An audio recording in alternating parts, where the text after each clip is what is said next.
Hi అండి. అందరికీ నమస్తే. ఎండు చేపలు తీసుకొని చాలా రోజులవుతుంది. అవి మర్చిపోయాను గూడా తీసుకొని. వర్షిణి అనిందమాట రాత్రి, "అమ్మ ఎండు చేపలు తీసుకొనున్నావుగా అవి వండలేదు ఏం చేసావు?" అనంది. అప్పుడు గుర్తొచ్చాయి నాకు. సరేనని జెప్పి రేపు ఉదయం చేస్తాలే ఇప్పుడొద్దు రేపు ఉదయం చేస్తానని జెప్పి ఎండు చేపలనేందంటే చాలా వాటిలేసుకుంటారు. గోంగూరలేసుకుంటారు, వంకాయలేసుకుంటారు, బెండకాయలేసుకుంటారు. ఎండు చేపలు దేంట్లోనే యేసుకొని వండుతారు. ఈరోజు నేనేమంటే మునక్కాయలున్నాయి ఇంట్లో. సరే మునక్కాయలేసుకొని వండుదాం. అలాగే వంకాయలున్నాయన్నమాట. ఒక 2 వంకాయలున్నాయి.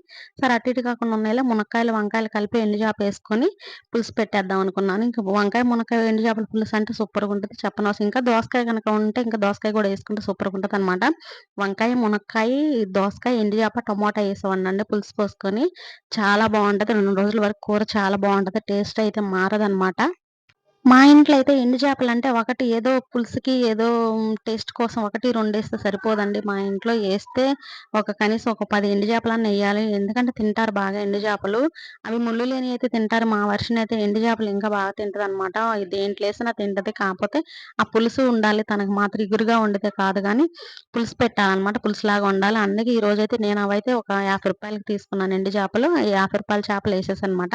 ఒక్కొక్కళ్ళేంటంటే ఏదో ఒక నాలుగో, మూడో ఏస్తారు. టేస్ట్ కోసం ఏస్తారనమాట పులుసులో. ఇంక పులుసంతా ఎండు చేపలు స్మెల్లొస్తదిలా అన్నట్టు కాదు. మాకు ఎక్కువుండాలనమాట. నేనెక్కువే ఏస్తాను ఎండు చేపలు ఎప్పుడు తీసుకున్నా గానీ. నాకు పులుసైతే పోసేసి నేను పొయ్యి మీద గ్యాస్ మీద పెట్టేసాను. ఇంక నా కర్రీ అయితే రెడీ అయిపోయింది. ఆయిల్ గూడా బయటకొస్తుంది. ఏ కర్రీ అయినా సరే ఆయిల్ బయటకొచ్చే వరకు కుక్ చేయాలి. అలా ఆయిల్ బయటకొచ్చినప్పుడే మన కర్రీ గూడా రెడీ అయినట్టు అని అర్థం అనమాట. నాకైతే కర్రీ అయిపోయింది. నా వీడియో గనుక నచ్చినట్టయితే ఒక లైక్ చేయండి. కొత్త వాళ్ళు గాని చూస్తున్నట్టు ప్లీజ్ నా ఛానల్ సబ్స్క్రైబ్ చేయండి.